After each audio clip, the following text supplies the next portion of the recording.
Pública sobre a questão do casamento entre pessoas do mesmo sexo. Cavaco Silva esteve omnipresente no último debate quinzenal do ano. A tensão entre Belém e São Bento preocupa os deputados. Porque quero que definitivamente aqui e agora morra a tragicomédia das eleições antecipadas e é por isso que quero o seu esclarecimento completo sobre a intriga e sobre esta crispação. O que é divertidíssimo é vermos o moderadíssimo e centrista Francisco Louçã preocupado com a crispação, imaginem, do debate político.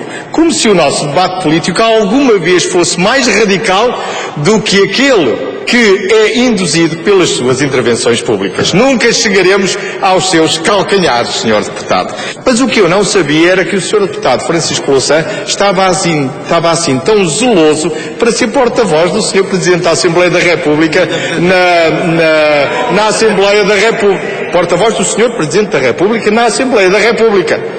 Há umas semanas atrás talvez tivesse sido mais útil, na altura em que o Sr. Presidente da República parece que não tinha porta-voz para a imprensa. Mas agora, Sr. Presidente, não vejo razão, Sr. Deputado, não vejo razão para que isso aconteça. Nesta altura entra em debate o casamento entre pessoas do mesmo sexo. Cavaco Silva diz estar mais preocupado com o desemprego do que com esse assunto. Sócrates aproveita o Parlamento para responder. Eu não compreendo como é que nós, se aprovarmos uma lei deste teor, visando combater uma discriminação, estaremos a pôr em causa o nosso combate ao desemprego. O nosso combate ao desemprego é uma tarefa de todos os dias. Evitou falar da tensão entre Belém e São Bento, mas Cavaco Silva esteve sempre a pairar na cabeça de Sócrates. Queria desejar ao Sr. Presidente da República, da Assembleia da República e aos senhores deputados. Quanto ao Sr. Presidente da República, terei a ocasião de desejar amanhã boas festas. Hoje fazemos a análise do último debate quinzenal do ano. Em estúdio estão José Bourdin, que é politólogo, Tiago Caiado Guerreiro, que é fiscalista, e Helena Matos, que é também politóloga. Muito boa noite aos três, agradeço a presença neste Diário da Noite. Helena, começo por si. Em primeiro lugar, vamos aqui fazer uma análise desta crispação política entre São Bento e Belém. O que é que isto significa? Bem, significa que temos dois poderes, não é? Os dois com a sua legitimidade e há momentos em que os poderes, digamos que procuram definir territórios, não é? Por outro lado, eu penso também que temos um primeiro-ministro que deixou de ter maioria absoluta e, de alguma forma, tem feito e tem usado, e sabe também que as oposições não estão interessadas em eleições, sabe também que a própria Presidência da República está condicionada no calendário para o convocar de novas eleições e, portanto, eu penso que criar alguma crispação pode não ser uma má estratégia por parte do José Sócrates. É uma estratégia, José Bourdin? Sim, é uma estratégia. Eu já tive a oportunidade de dizer esta semana, aqui na TV24, no programa Discurso Direto, que, enfim, é aquela que eu chamo a minha teoria da conspiração. Parece-me que o Governo claramente está a provocar. O Governo, e não só o Governo, os deputados do Partido Socialista e elementos do Partido Socialista, estão a provocar o Presidente da República a desculparem-se que não conseguem governar quando a legislatura começou há muito pouco tempo.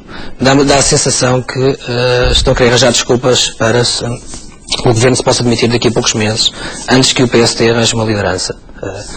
Parece-me isso. Obviamente há vários cenários possíveis, podemos teorizar uma série de situações, mas parece-me que isso está a acontecer. As eleições para a Presidência da República já não faltam muito para que elas aconteçam. Vamos entrar numa pré-campanha, digamos assim, no final do próximo ano. Francisco Louçã já vai dizer que apoiava Manuel Alegre. Manuel Alegre tem feito jantares, tem-se posicionado também como candidato. E, no fundo, é um jogo político. Infelizmente, e por mal dos nossos pecados, se me permite a expressão, porque estamos numa crise, que o Tiago irá falar melhor que qualquer um de nós, estamos numa crise gravíssima a todos os níveis, nomeadamente uma situação económica muito complicada, o próprio já disse também, que acho que o país está falido. E, portanto, toda esta provocação, todo este desviar da atenção para, de facto, para a crise do país, com estas aquisílias, com o casamento gay, com a questão da regionalização, etc., é tudo, no fundo, desviar da atenção para a real situação do país e para a discussão do Orçamento de Estado. Concorda com esta posição, Tiago? Concordo. Eu acho que só faltava lembrarem-se da eutanásia e mais alguma coisa para criar coisas fraturantes e que desviem a atenção dos problemas reais do país. O objetivo é esse? Clarissimamente. É desviar a atenção da questão fulcral. É todos estes objetivos que foram aqui expostos, mas essencialmente nós tivemos aquilo que se pode dizer uma enorme festa. E gastámos imenso dinheiro. E entregámos dinheiro às pessoas, comprámos votos, criámos imensa despesa pública. É só de ver que em 95 a 2005, basicamente a nossa dívida externa passou de 10% do PIB para 90%. Agora, depois disto, temos o que será uma enorme ressaca. E ninguém quer governar nessa ressaca, ou pelo menos com minoria. Por isso, criam-se todas as coisas, todas as guerras, todas as desculpas, para gerar uma situação que permita ao Governo ou demitir-se ou então tentar forçar o Presidente da República a admiti-lo. O Presidente da República está numa situação um bocadinho difícil porque o PS é muito bom em termos de estratégia política. Tem políticos no sentido político muito bom, não no sentido de homens de Estado, no sentido de capacidade política, e o Presidente da República está numa situação difícil, porque se ele não diz nada, é acusado de não falar. Se o Presidente da República diz alguma coisa, é acusado de se pronunciar. Se o Presidente da República chama realmente a atenção para os problemas graves do país, não é? O desemprego, a fome, a falência das empresas, todos estes problemas, é porque está contra o casamento homossexual. Quer dizer, não há possibilidade, não há escape possível para a Presidência da República. E eu acho que o cenário, o que eles estão a tentar fazer é realmente que o Governo caia, que possam provocar novas eleições e, a partir daí, terem uma nova legitimidade e, principalmente, deixarem passar este período de crise e tentarem fazer aquela coisa difusa que é, bom, todos são responsáveis pela crise, e especialmente os bancos externos e todas essas entidades é que são responsáveis pela crise. Não nós que participamos claramente nela. Em relação a estas declarações de Cavaco Silva e relativamente à questão do casamento entre pessoas do mesmo sexo, o Presidente da República referiu que, de facto, questões prioritárias seriam questões como o desemprego. José Sócrates aproveitou hoje para dizer que, de facto, uma discussão, neste caso sobre casamento entre pessoas homossexuais, que não invalida as questões prioritárias do país. Foi a resposta do Primeiro-Ministro. Sim. Eu, por acaso, queria lembrar o seguinte: a questão da transexualidade e da eutanásia já foi prometida para discussão no próximo ano. Portanto, não a agenda é demasiado previsível, não é? O que é grave é que a crispação, e voltando ainda à crispação, é que a crispação existe não por questões ideológicas, ou seja, nós temos a dívida que temos, o país está endividado como está e a dívida está a crescer, e temos os desempregados que temos, e a crispação ideológica no Parlamento, ou entre o Governo e as oposições, não é por diferentes soluções para este problema, porque ideologicamente existem diferentes soluções. Nós podemos achar que umas são melhor sucedidas do que outras, mas existem diferentes soluções, porque objetivamente entre o programa do Partido Comunista e entre o programa do PS, entre o programa do PSD, do CDS e do Bloco, há diferenças ideológicas profundas. Às vezes não tanto quanto deveria existir entre alguns deles, mas existem. E, portanto, só que os partidos fogem da ideologia como da peste, não é? E, por outro lado, aquilo que nós vemos é que cada vez se fala menos de ideologia e das diferentes soluções ideológicas para a crise, até porque a crise nasceu também muito por razões ideológicas, porque houve esta ideia de que o Estado podia dar, esta ideia de que o Estado dá, não é? O Estado não dá. Houve uma altura em que os Estados experimentaram fazer dinheiro, pôr as rotativas, chama-se as rotativas loucas, e as rotativas começaram a fazê-lo. Não resultou. E, portanto, os Estados não dão, os Estados só podem repartir aquilo que existe. E aquilo que está a acontecer, portanto, esta ideia do Estado como grande redistribuidor, não é? Está um pouco em falência, mas digamos que, como ideologicamente isso é um confronto muito complicado e talvez ninguém esteja muito interessado em fazê-lo, aquilo que nós temos é uma crispação que está a ser criada neste momento por razões completamente fúteis. Quer dizer, mas absolutamente fúteis. Quer dizer, isso é particularmente doloroso e nós não somos de modo algum caso único. É uma constante que se encontra quando os povos têm momentos muito graves. Geralmente, há algum tempo antes, digamos, da gravidade ser incontornável, entretém-se e quem estuda esses períodos pensa sempre como é que estas pessoas não viram o que lhes estava a acontecer. Podemos estar nesse caminho. Bem, eu penso que a dívida que também, quer dizer, a Grécia, não é, de onde nós herdámos várias coisas, quer dizer, está ali à nossa frente, quer dizer, mas quem é que vai pagar a nossa dívida? Tiago, há o risco de em breve Portugal ser comparado, por exemplo, à Grécia? Eu acho que até há coisas em que nós estamos pior que a Grécia. A Grécia tem uma dívida externa realmente superior à portuguesa, a não ser já extraordinariamente elevada, são cerca de 120% do PIB, 90% direto do Estado, 30% as empresas públicas, e nem ponho aqui as parcerias público-privadas que disparam esta dívida no presente já e no futuro. Isto é, nós temos uma desorçamentação também extraordinariamente criativa. Talvez não sejamos tão bons como os gregos, que têm um bocadinho mais de história que nós, embora nós tenhamos uma longa história, mas nós também temos uma grande criatividade. Agora, uma coisa que acontece e que as agências de rating referem é que Portugal tem menos potencial de crescimento futuro, o chamado PIB potencial, que permite financiar através do crescimento económico a dívida, qual que tem a Grécia. O nosso PIB potencial é extraordinário porque é 1%, é dos mais baixos do mundo. Aliás, nós nos últimos 10 anos fomos uma das 5 piores economias do mundo em termos de crescimento. Isto é notável, nós somos ultrapassados por variadíssimos países em guerra. Por isso revela um bocadinho a degradação a que nós chegamos.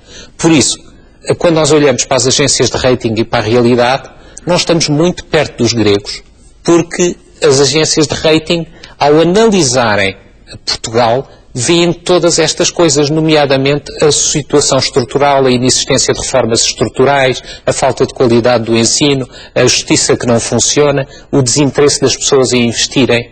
E, aliás, aconteceu outra coisa que é também mencionado, que é, houve uma certa perseguição de quem cria riqueza. E isso é a pior coisa que se pode fazer, e uma tentativa de quebrar a vontade das pessoas, uma tentativa do Estado de dominar tudo. Isso, por exemplo, nas entidades de cariz social, notou-se uma perseguição às mesmas, isto é, há uma tentativa de domínio.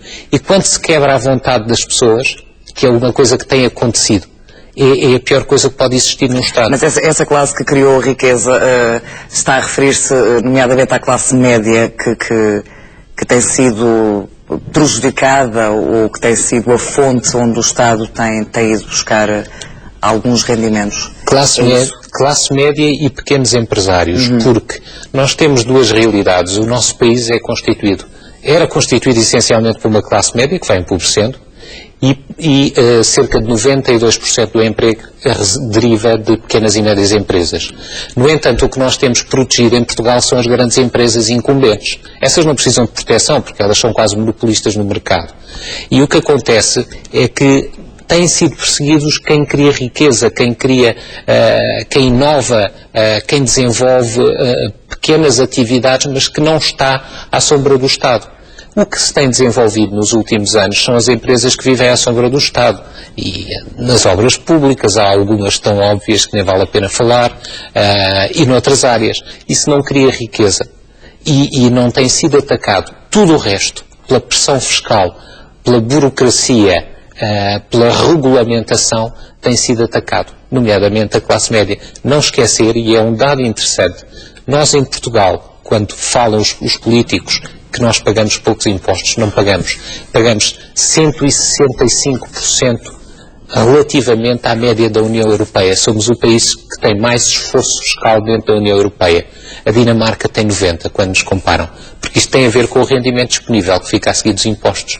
E se nós perguntarmos às pessoas o que lhes fica a seguir dos impostos, fica-lhes relativamente pouco. Porque nós temos uma média de impostos quase igual à média da União Europeia e somos muitíssimo mais pobres. Pegando ainda nesta crispação entre Belém e São Bento, e pegando também nas palavras do José Sócrates, que marcaram claramente este debate quinzenal, o recado para Francisco Louçã, que deveria ser o assessor de Cavaco Silva. Há algumas semanas talvez tivesse feito falta, porque parece que ele não tinha porta-voz.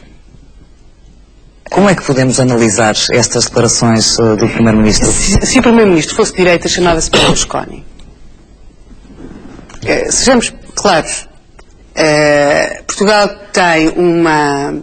É curioso, porque as pessoas têm uma imagem, se calhar hoje muito injusta em relação a primeiros ministros, como Vasco Gonçalves ou Pinheiro de Azevedo, que as pessoas associam sempre assim a falar de uma forma desabrida. Curiosamente, quando se compara, não se pode dizer que, dada a gravidade dos momentos que estes dois primeiros-ministros que eu referi viveram, que digamos que tenham sido muito excessivos. Aquilo que nós temos em relação a José Sócrates é um estilo no Parlamento, aliás, que também hoje foi acompanhado, digamos que de umas caretas expressivas enquanto falam os deputados, que não era comum. Também poderá ser o estilo... Pode ser premeditado também. Pode ser uma estratégia. Não sei se é premeditado, se não é premeditado. Pode ser um pouco irritante, mas digamos que eu não tenho nada a ideia de que os parlamentos tenham sido sítios onde as pessoas estão a fazer jogos florais. As pessoas têm de discutir e cada um tem o seu estilo. O que não podemos é querer ter 2 pesos e 2 medidas, não é? E, portanto, é óbvio que se a seguir os deputados respondem no mesmo tom, não é suposto que o PS venha queixar. O que eu acho que é particularmente grave é que nós tivemos um governo de maioria absoluta que não fez as reformas que o país precisa, não é? Porque este governo só se pode queixar do governo anterior, assim que me recordo, não é? E o governo anterior teve exatamente o mesmo primeiro-ministro. Portanto, como este governo não se pode queixar do governo anterior, que é uma técnica useira e veseira, em Portugal e noutros países, o que resta é criar um clima de conflitualidade e um clima de crispação. Mas como também não se pode, como também o partido do governo não está interessado em falar das reais condições, seja da dívida, do desemprego, seja efetivamente as duas únicas, digamos que o único escrutínio que o governo tem neste momento são as agências de rating, não é? Que vão dando umas notícias que de facto não são boas, e de alguma forma a figura do Presidente da República, porque existe a concepção, por exemplo, é extraordinário ouvir o Primeiro-Ministro dizer que o problema do orçamento, quer dizer, cá o orçamento do Governo não é o orçamento da Assembleia da República, quer dizer, a Constituição, o orçamento é aprovado pela Assembleia da República. Provavelmente José Sócrates deveria ter avisado que não sabia, não queria, não estava interessado. São 3 possibilidades de governar sem ser em maioria absoluta. Na verdade não a tem. De alguma forma perdeu as eleições.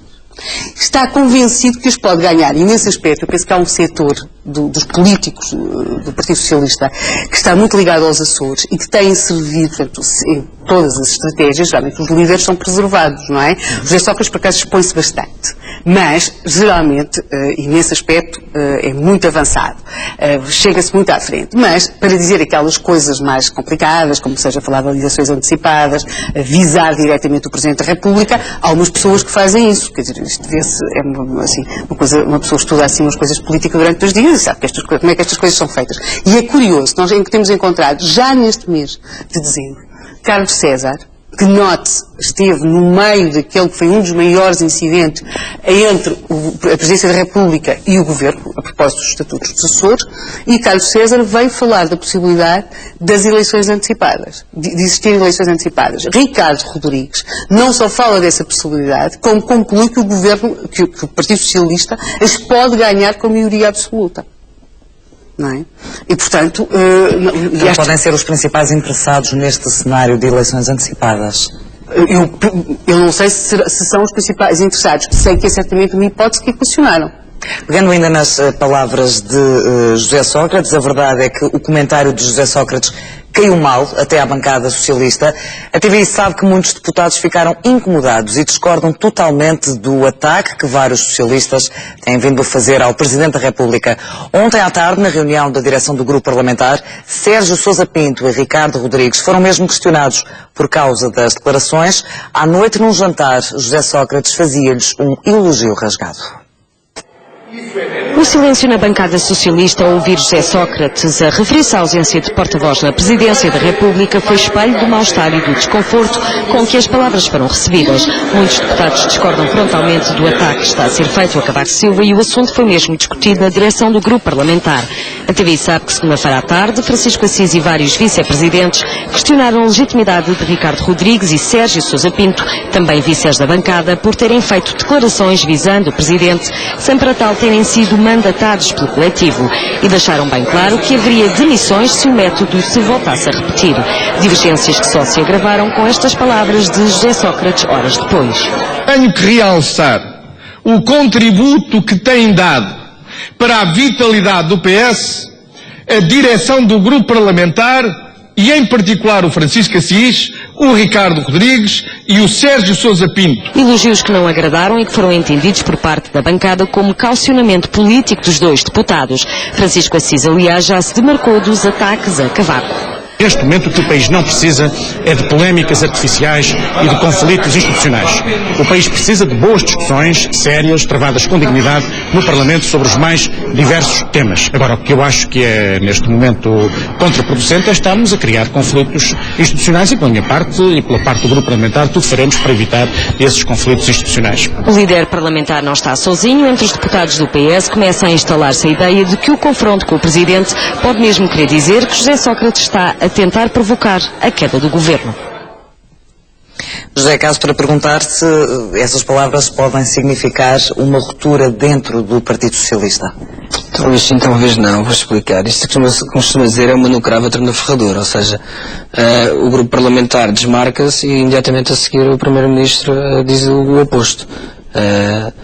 Enfim, não sei o que é que se pode interpretar disto, mas eu ainda há pouco estava a conversar com o Tiago antes de virmos para o estúdio e estava a dizer que os políticos, e claramente José Sócrates, é um ator nato. E ficamos na dúvida se as mesmas expressões que utiliza, as coisas que diz, ele raramente não pondera bem o que diz. Não, é um ator nato, representa muito bem, aliás, com a generalidade dos líderes políticos, mas de facto, de longe, acho que ele é o melhor de todos. E efetivamente, ele pensa as coisas e diz isto num ato de provocação, mais uma vez. Podia, quer na Assembleia da República, quer naquelas declarações agora que nós acabamos de assistir, podia claramente ter desmarcado, por exemplo, daquilo que Sérgio Sousa Pinto disse. Não, reforçou. Portanto, mais uma vez, repito, pode isto significar também que está a tentar passar uma imagem que tudo está tranquilo cá para fora, mas de facto começa a haver alguns problemas no seio do partido, nomeadamente com o facto de alguns deputados discordarem desta crispação que há entre Belém e São Bento? Com certeza que sim. O país está na situação que está, o PS está a ser muito atacado, o Primeiro-Ministro está cada vez mais fragilizado. Obviamente que já se fala também em alguns meios na sucessão de Sócrates, enfim. Depois também sabemos que, a nível parlamentar, obviamente que os deputados são eleitos por listas, não gostam muito, como é óbvio, de confrontar o seu líder. Isso acontece em qualquer partido, seja o PS, seja no governo ou o PSD, é assim que as coisas funcionam. Mas internamente, obviamente, que as coisas não estão bem e percebe-se. Helena, este comentário no debate quinzenal de hoje de José Sócrates pode significar também uma ruptura definitiva nas relações com Cavaco Silva? Não pode significar porque não podem acontecer. Ou seja, o Primeiro-Ministro e o Presidente da República em Portugal estão obrigados... Mas pelo menos havia uma relação aparentemente saudável. Sim, o tempo da cooperação institucional, eu penso que acabou claramente com o episódio dos Açores, não é? O Estatuto dos Açores, no qual é muito interessante ler os textos da Presidência da República, não é? Há palavras que passaram a aparecer, como quebras de lealdade, há termos muito duros na avaliação, sobretudo do ponto de vista moral e ético que estão nesses textos, quer dizer, e portanto quem os quiser ler pode ler, e portanto estão lá a forma, desde o episódio do Estatuto dos Açores, que claramente a Presidência da República parece reagir como se achasse que o Primeiro-Ministro, digamos que não é um parceiro com o qual a cooperação institucional possa ser entendida dos dois lados da mesma forma. Mas de qualquer forma, em relação a esta questão... Mas é uma relação que, de qualquer maneira, é necessária. aos olhos de toda a gente, tem vindo a degradar-se com o tempo. Claro.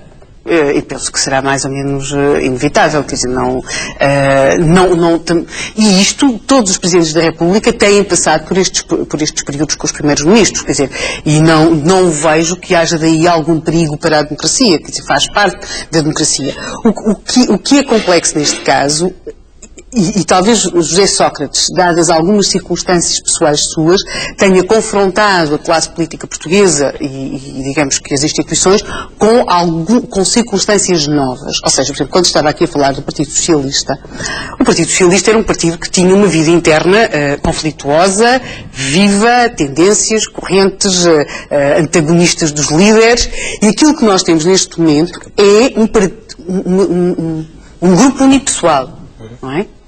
Temos um partido que, de alguma forma, foi abdicando de algum debate ideológico, e nesse aspecto, digamos que resta Manuel Alegre, mas há questões muito graves, porque, digamos que o PS tem passado um cheque em branco sucessivamente ao seu líder, em circunstâncias, e para circunstâncias, e aí estou claramente a pensar no caso da licenciatura, no caso do Freeport, no caso da Cova da Beira, em que não está em causa uma questão de ideologia, estão em causa circunstâncias que não foram devidamente explicadas e não está em causa o que os tribunais teriam a dizer ou não. Estão em causa, digamos que, ética e responsabilidade política. E, portanto, o partido, mais cedo ou mais tarde, o Partido Socialista, terá de fazer a análise de todas estas coisas. Agora, caberá perguntar onde é que estão as vozes para o fazer.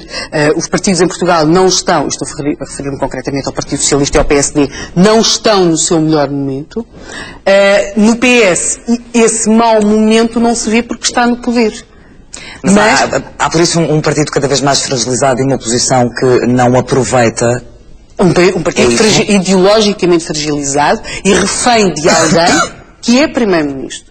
Nós não temos PS, o que nós temos são pessoas que falam por José Sócrates, com José Sócrates, e muitas destas medidas que o Governo tem aprovado, penso que dificilmente merecerão o consenso por parte de dirigentes do Partido Socialista. Portanto, é difícil imaginar-se que, por exemplo, o Partido Socialista, pensando em abstrato no Partido Socialista, acharia que numa altura em que o desemprego está a aumentar desta forma, aquilo que é urgente e prioritário para o país discutir, por exemplo, seja o casamento entre pessoas do mesmo sexo.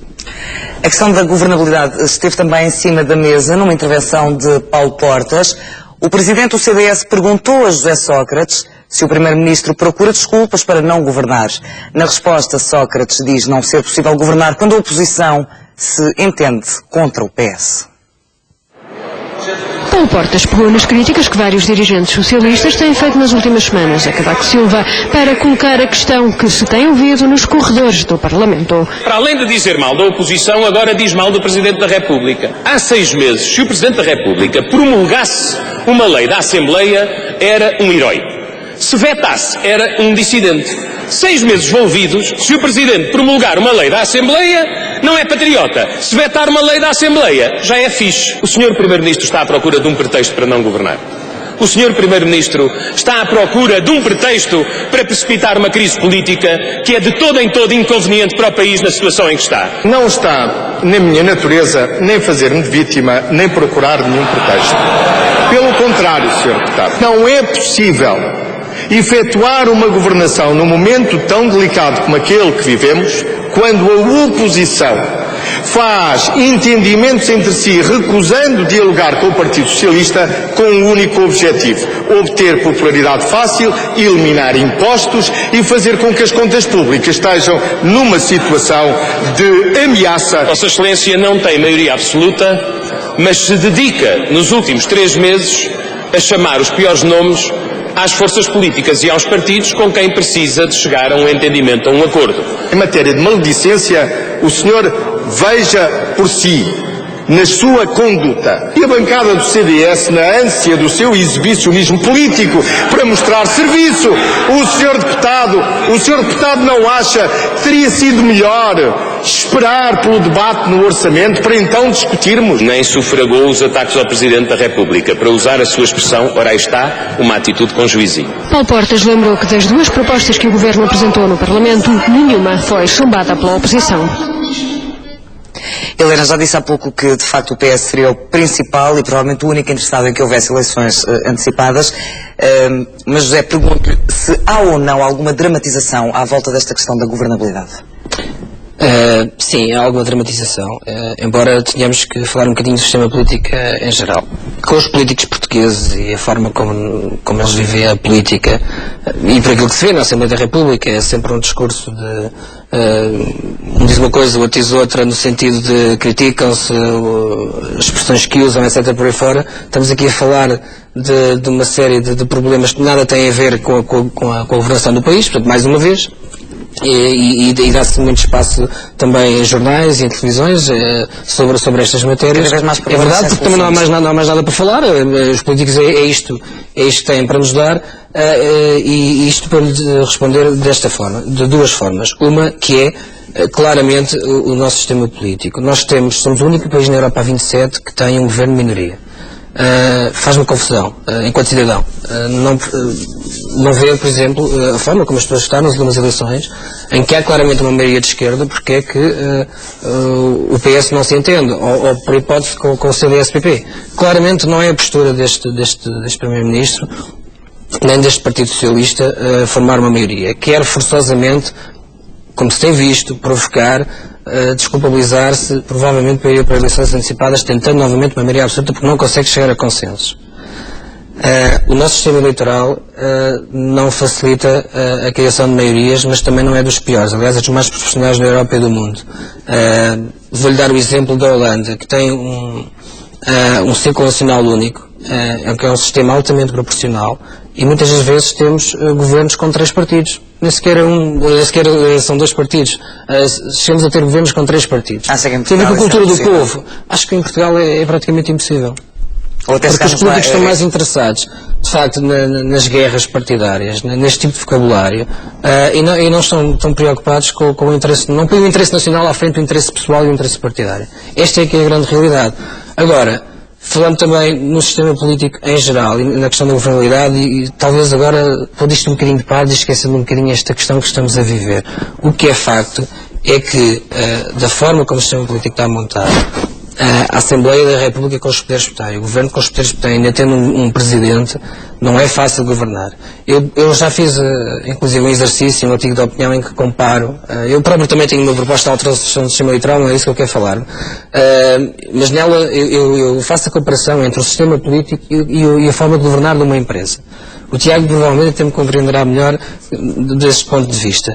Nós temos aqui, claramente, uma Assembleia da República com demasiados poderes, e que é os chamados veto players, de Seychelles é que criou este conceito, ou seja, há um órgão que tem o poder de veto sobre o outro. Temos aqui um governo que quer governar, deveria ter mais legitimidade e maior responsabilidade na governação, mas tem uma Assembleia que, se não tiver maioria, que lhe corta as pernas, digamos assim. Depois ainda temos um Presidente da República que pode funcionar também como uma força de bloqueio. Claramente, Cavaco tem votado muitos diplomas, muitos suscitou dúvidas, vai para o Tribunal Constitucional, isto perde eficácia. O país não funciona, a sociedade assim não funciona. Aquilo que eu defendo é das duas uma. Ou dá-se mais poder ao Governo e menos à Assembleia. Já John Stuart Mill dizia no final do século XIX que a Assembleia devia caber o debate de ideias, que é uma coisa que não se vê. Eu não vejo os partidos na Assembleia da República avançarem com uma série de propostas e medidas e explicá-las para combater esta crise que vivemos. E eu posso lhe dar meio dúzia de exemplos. A banca, neste momento, paga 15% de IRC, quando a maioria das empresas paga 25%. Há funcionários públicos, nomeadamente nas finanças, que recebem 15 meses de salário por ano. Toda a gente recebe 14. Por exemplo, há uma baixa produtividade em Portugal, por 2 razões. Muitas vezes nós fazemos tudo menos trabalhar no nosso local de trabalho, é verdade. Mas vou-lhe dar este exemplo, que é uma coisa que eu não vejo ninguém falar na televisão quando se fala da produtividade, e já agora vou aproveitar a oportunidade, se me permite. Imagina uma fábrica de cerveja. Toda a gente sabe que na restauração onde se faz mais aos impostos, que tem N trabalhadores.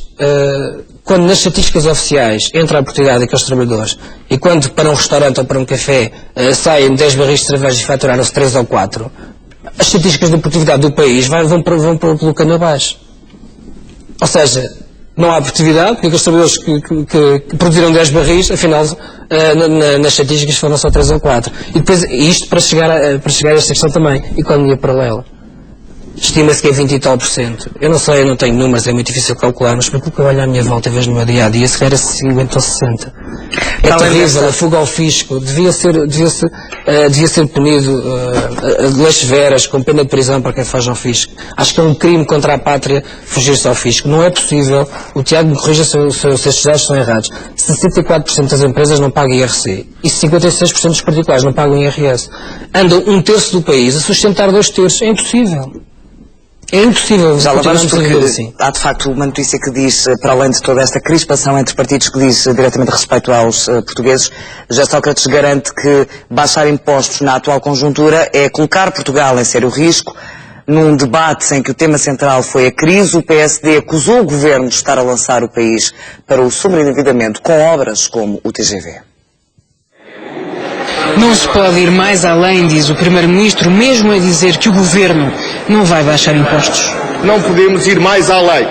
Não podemos dar-nos ao luxo de reduzir impostos, de acabar com impostos, porque isso é apenas irresponsabilidade. Isso causar-nos-ia um problema internacional. O PSD garante, no entanto, que o Governo já foi demasiado longe, com Ferreira Leite a acusar José Sócrates de lançar a economia portuguesa para o desastre em alta velocidade. O comboio de alta velocidade é o país que há muito tempo saltou dos carris e avança sem travões. E o senhor não diz resposta a este ponto. Rapidamente, Sócrates respondeu com uma pergunta, quis saber se num país endividado faz sentido eliminar o pagamento especial por conta, tal como fez a oposição. Acabar com um imposto que representa cerca de 400 milhões de euros, numa altura destas, e logo pagamento especial por conta. Isso é pura irresponsabilidade. Sr. Deputado, lamento dizer, mas isso não se faz.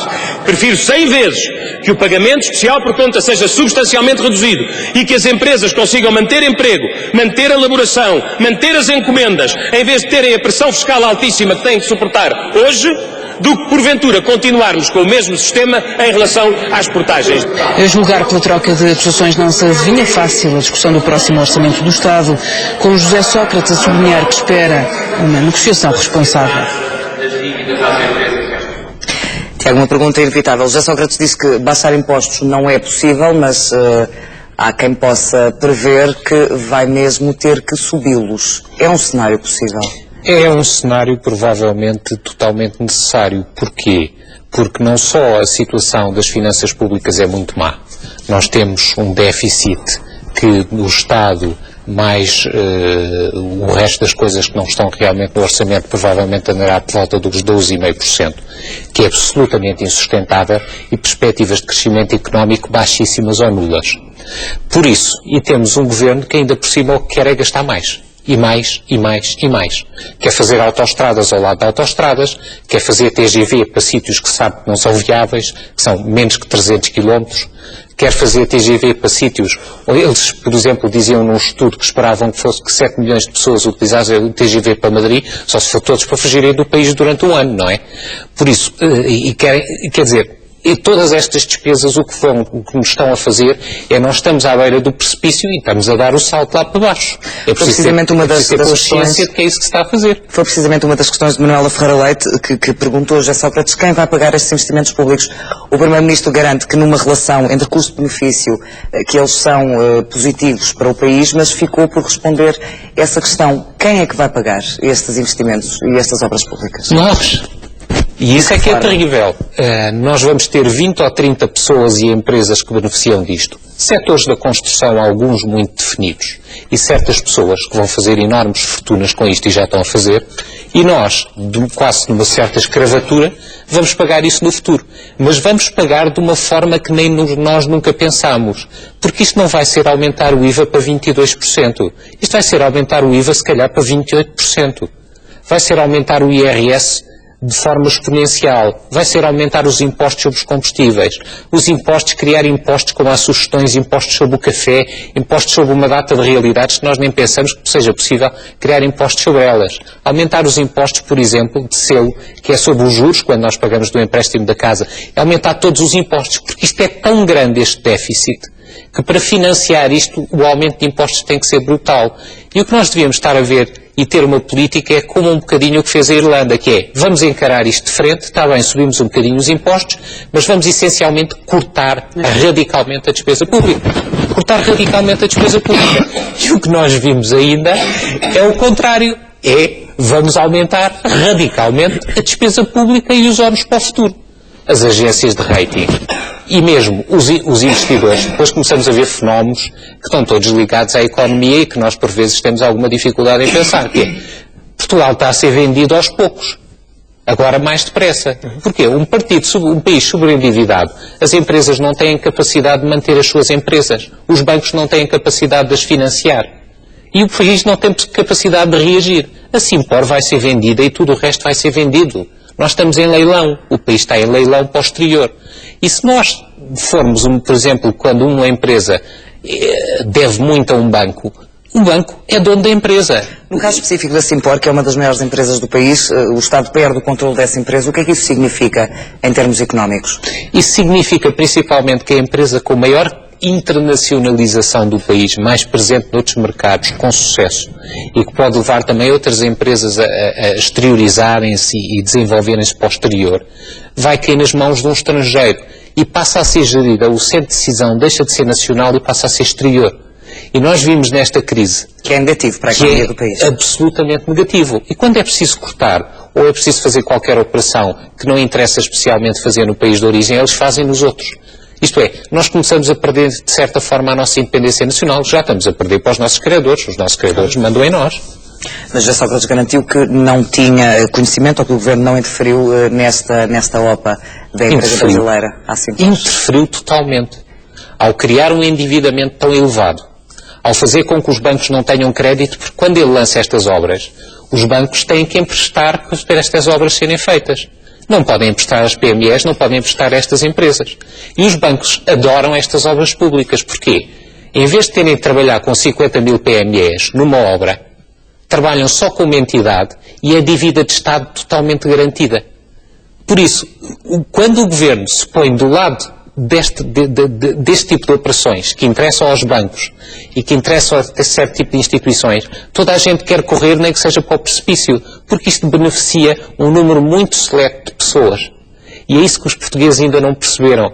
É que o drama do país, e é por isso que se discute o casamento homossexual, pelos vistos também já proximamente vai ser a eutanásia e a transexualidade, e não sei o que é que eles vão arranjar mais.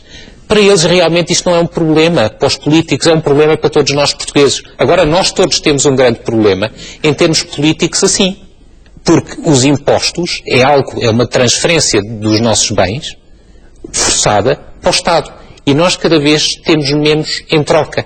E uma das coisas que a OCDE, a Comissão Europeia, o FMI todos dizem é nós pagamos tantos impostos como pagam os outros países da União Europeia, mas depois, bens e serviços, não temos praticamente nenhum. Temos uma educação má. Justiça, não temos, pura e simplesmente. Defesa, não temos. Enfim, todas as coisas em que o Estado é fundamental não são providenciadas aos cidadãos.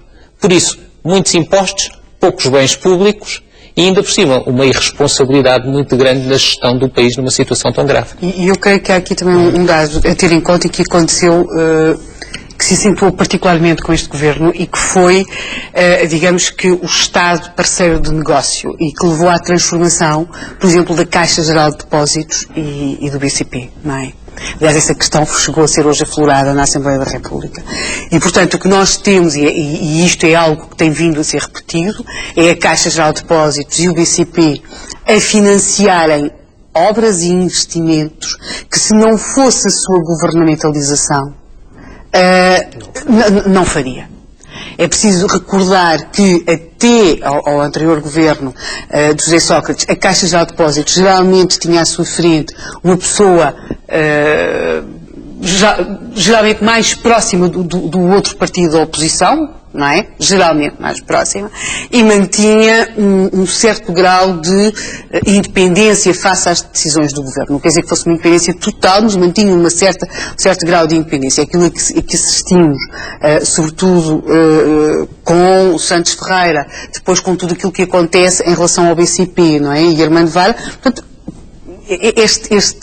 esta governamentalização da banca, penso que contribuirá também muito para a falta de transparência de algumas decisões e depois para o financiamento em circunstâncias que se não fossem estas as circunstâncias políticas, provavelmente em alguns casos se diria que não.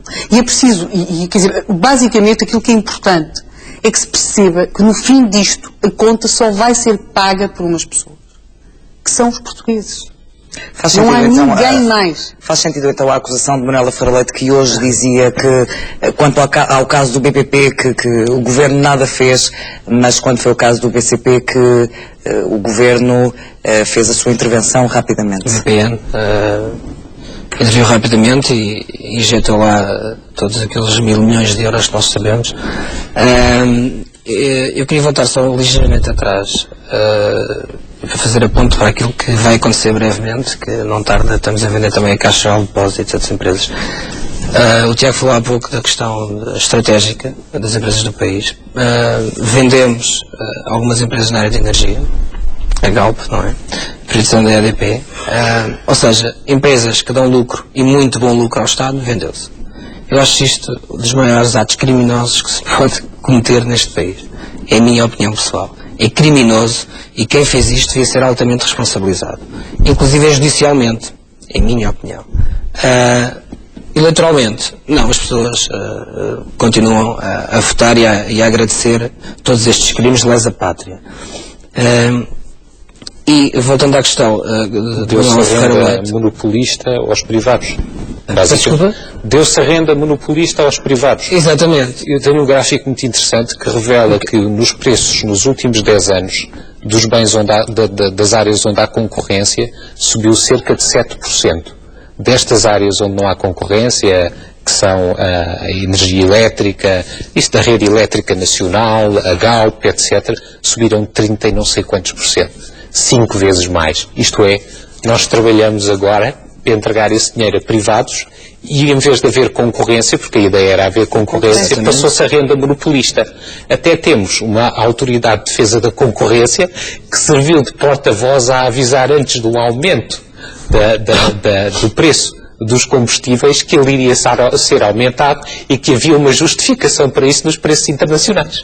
Quer dizer, isto é uma absoluta charada. A Autoridade de Defesa da Concorrência parece o porta-voz dos interesses da Galp e de outras empresas monopolistas, não é? E parece que aqueles estudos de 300 e tal páginas, há uma realidade muito grande na consultadoria e que é uma verdade absoluta. Se nós precisamos de 300 páginas para justificar qualquer coisa, é porque essa coisa não tem justificação nenhuma possível. Por isso, são precisas 300 páginas para justificar os preços que são praticados pela Galp e outros preços, é porque não há justificação nenhuma de mercado para elas mesmas. E é isso que acontece.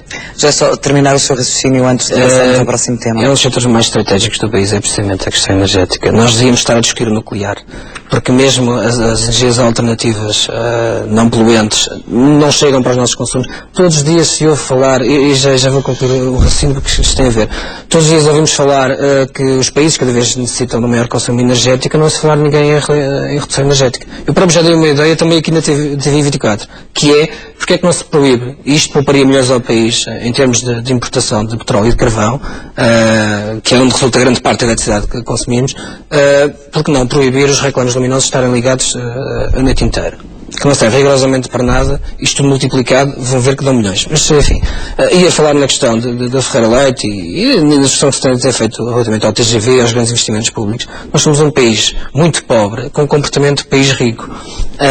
Eu, pessoalmente, não me importava nada de, chegado agora o Natal, pegar numa subsídio de Natal e entregá-lo ao Estado. Não me importava nada, e para todos os cidadãos até poderiam fazê-lo.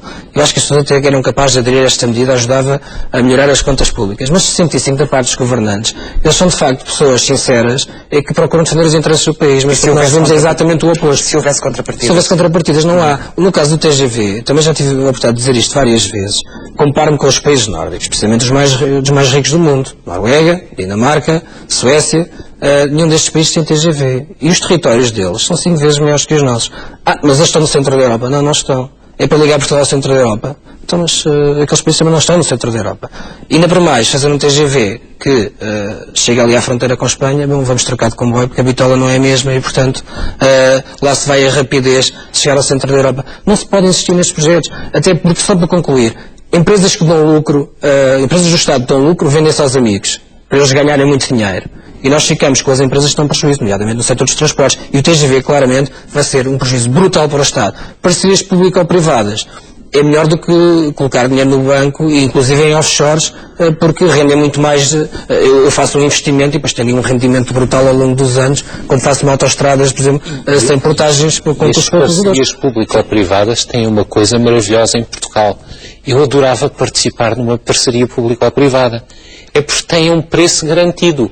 Não há risco para o privado. Certo. Isto aqui eu acho que só no Zimbábue e países terceiro-mundistas assim é que é. Quer dizer, o privado, se houver lucro, tem. Se correr mal, continua a ter lucro porque o Estado garante. Quer dizer, melhor que isto não é possível. Não é possível, naturalmente, para a entidade privada, que os portugueses todos é que vão pagar isso. Há erros na construção, há má gestão, há má administração, a exploração não é bem feita. Não interessa. O que interessa é que tenha sempre um determinado lucro garantido. É por isso que se fazem certas fortunas à volta do Estado e cada vez mais. Já agora, quanto ao BCP, houve uma OPA política, que é uma coisa que eu acho que é uma novidade em Portugal. E depois, a seguir, o BCP pega no dinheiro que tem e empresta a 8 entidades, essencialmente, 3,5 bilhões de euros, 3,5 mil milhões, que são aqueles que estão ligados ao regime. É demais.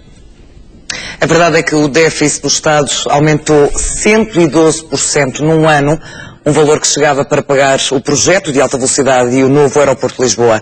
A quebra das receitas e o aumento da despesa foram as justificações dadas pelo Ministério das Finanças.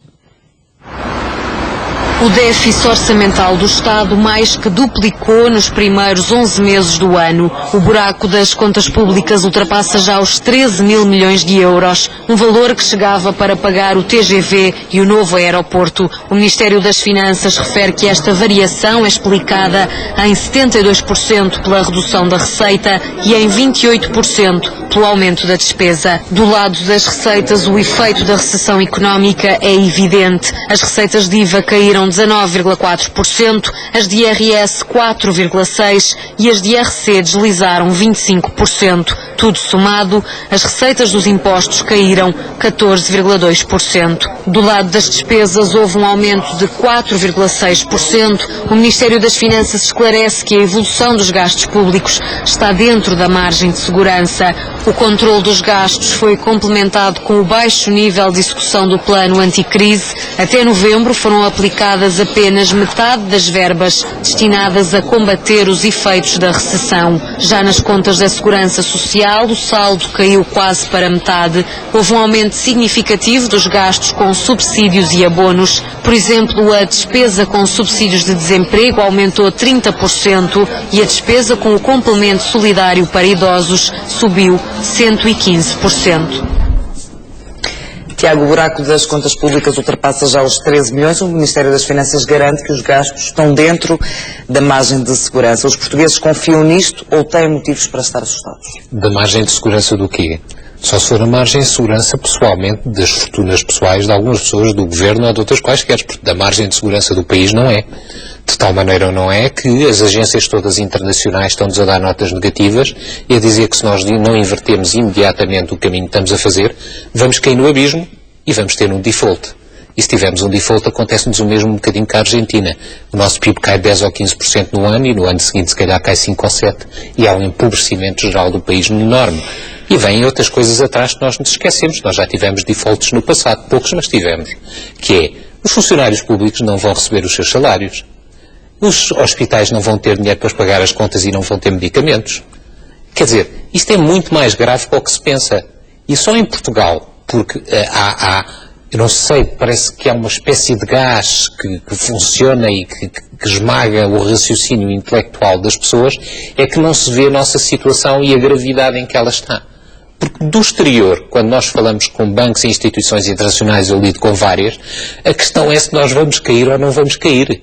Quer dizer, isto está numa situação muito grave. E há apostas, aliás, nesse sentido, não é? Aquilo que é chamado os Credit Default Swaps, que é a garantir a dívida que é emitida pelo Estado português, tem disparado. E a tendência para 2010 é de continuar a disparar. Eu penso, contudo, que havia uma diferença em relação ao passado que é significativa, ou seja, no passado houve momentos de crise, de facto, esta ideia generosa das pessoas oferecerem aquilo que têm para ajudar a pagar a dívida já surgiu no passado e, como é óbvio, não funciona, porque é preciso que os países produzam riqueza. Se os países não produzem riqueza, ninguém pode viver existencializado. Há países que vivem existencializados, nós vemos todos os dias na televisão, mas penso que não é isso que nós temos como expectativa para o nosso futuro. Agora, o que havia era uma diferença significativa. O peso do Estado na despesa do país, o peso do Estado na própria vida política do país era muitíssimo menor. E, por outro lado, a margem que quem estava na pasta das finanças tinha para mexer e tinha mecanismos à sua disposição, uma muito maior liberdade que nós temos hoje, dado, também temos este conforto de estarmos na União Europeia, de estarmos no euro, mas tudo tem as suas vantagens e as suas desvantagens. O nosso problema também, neste momento, é digamos que o monstro que nós criamos, não é? Porque foi muito mais fácil, digamos que controlar essa despesa, na medida em que isso causava muito menos instabilidade social. Mas o grande problema que nós temos, aliás, se nós vimos a grande conflitualidade laboral que temos tido nos últimos anos, são dos funcionários públicos. É o Estado em luta consigo mesmo. Ou seja, as corporações, umas de funcionários, outras de determinadas classes profissionais, é as corporações a lutarem consigo mesmas, não é? E lutando com o seu próprio patrão, com a sua própria máquina, quer dizer... Helena, estamos mesmo no fim desse É algo, do debate. ponto de vista político, muitíssimo assustador e creio que mais difícil de recuperar do que aquilo que aconteceu no passado. Um comentário Mas final. está disponível precisamente a alegar essas regalias. Foram dadas, como há pouco referi, o 15º mês, como por exemplo os professores ganharem demasiado, face aos seus congêneres europeus, etc. E é só referir que a riqueza que nós criamos praticamente já nem dá para pagar os juros da dívida. 10% das exportações brutas do país são já diretamente para pagar os juros. Só, por isso, mas nada. Isto está muito próximo do abismo. Do abismo, ou Muito seja, próximo. levantar o dinheiro do banco, colocar debaixo do colchão, porque não tarda temos uma bancarrota. Eu próprio já disse isto, não sei se estando no euro quererão deixar cair um país que está na moeda única, poderá ser a nossa SAFA. Caso contrário, ou uma bancarrota ou um dramatismo em termos de aumento de impostos a todos os níveis. Agradeço a presença dos três neste Diário da Noite. Obrigado. Muito obrigada. Fica por aqui o Diário da Noite e esta discussão sobre o debate quinzenal. A informação é atualizada já a seguir às 11 da noite. Até já.